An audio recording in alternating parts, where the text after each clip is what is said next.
Hey, what's up guys, welcome to my channel, and this is yet another video on the React Native. So in this tutorial we will be looking at the async storage. So async storage is basically just like the local storage what we use in the React Native or web applications. So when it comes to the async storage, with the help of this you can store data locally. For that purpose, I have made use of this particular package over here, this React Native async package.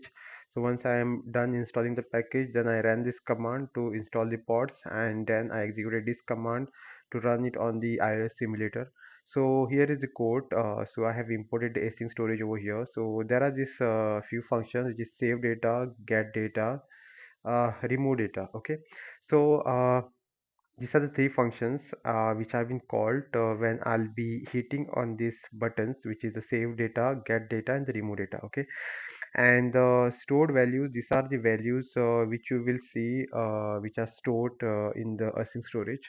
So over here, I will first click on the save data. So when I will click on the save data, so there will be this function which will be getting invoked, in which what I'm doing, I'm saying async storage dot set item, and this is the name of the key. Okay, so you can keep name of the key as anything like the name, age, password, or token. This key could be anything. Right now the key name is @my key. Okay, and this is its value. Okay, which says hello from the async storage.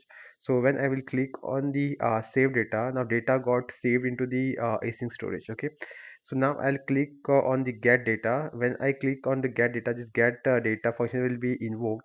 What it will do, it will do async storage dot get item, and this is the name of the key. Okay, which is @my key. So this is the key which was used to set item, and this is the same key what I'm using to get item. Okay, so when I say async storage dot get item, whatever is the value for this key is stored in the async storage, that value will be fetched. Okay, and right now that value is hello from the async storage.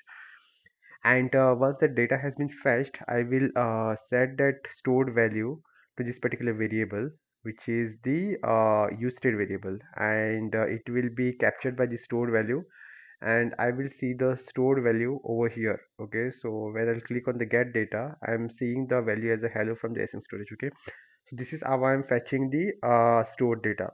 So this is basically like just like the local storage. I said it is like a local storage.